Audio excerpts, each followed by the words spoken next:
Hi all, welcome to Shenba Nivas. இன்றைக்கி ஒரு அட்டகாசமான restaurant style vegetable fried rice தான் பார்க்க போகிறோம். அது பார்க்குறதுக்கு முன்னாடி என்னோடய சேனலை ஃபஸ்ட் டைமாக பார்க்குறீங்கன்னா சப்ஸ்கிரைப் பண்ணிவிட்டு பாருங்கள். இதுக்கு நான் பாஸ்மதி ரைஸ் எடுத்திருக்கேன். இந்த கப்பில் ஒரு 3/4 கப் பாஸ்மதி ரைஸ் எடுத்து வாஷ் பண்ணி ஒரு ½ அன் ஹவருக்கு முன்னாடி ஊற வச்சுக்க போகிறேன்.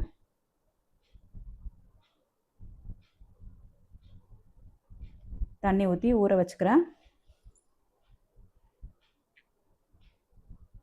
ஒரு ½ அன் ஹவருக்கு முன்னாடி ஊற வச்சிங்கன்னா தான் நல்லா வேகும்போது சீக்கிரமாக வெந்துடும்.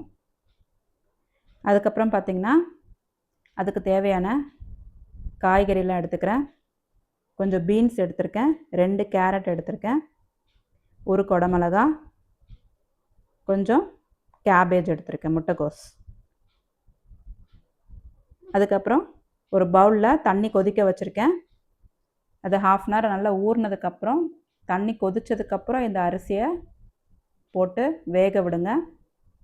இதில் கொஞ்சம் 1 ஸ்பூன் எண்ணெயும் 1 ஸ்பூன் உப்பும் சேர்த்து வேக விடுங்க. ரொம்ப மிக்ஸ் பண்ண வேண்டாம், லைட்டாக மிக்ஸ் பண்ணிவிட்டு இது நல்லா வேகட்டும். ஒரு 8 to 10 மினிட்ஸ் நல்லா வேகட்டும்.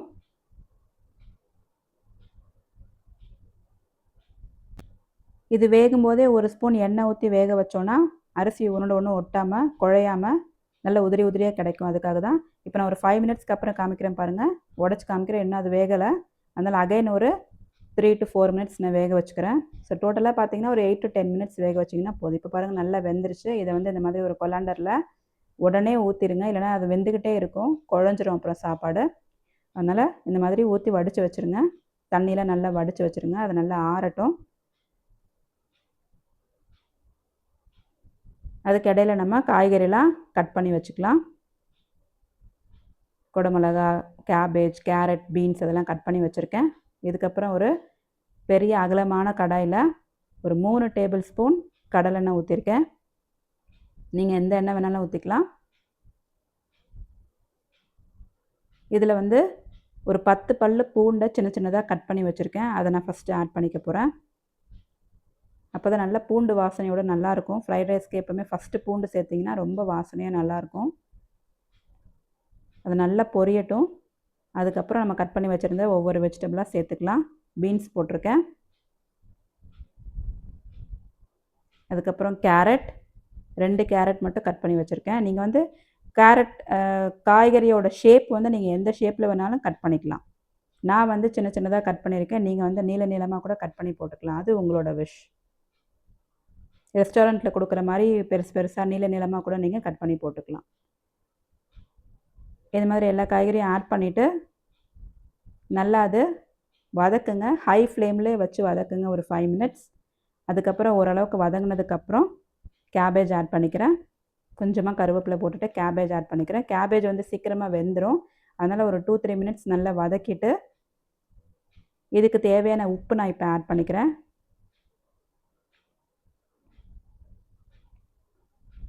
உப்பை ஆட் பண்ணிவிட்டு உடனே ரைஸும் போட்டுக்கோங்க. ஒரு 2-3 மினிட்ஸ் வதக்கினா போதும். கேபேஜ் போட்டதுக்கப்புறம் ரொம்ப வதக்க வேண்டிய அவசியம் இல்லை.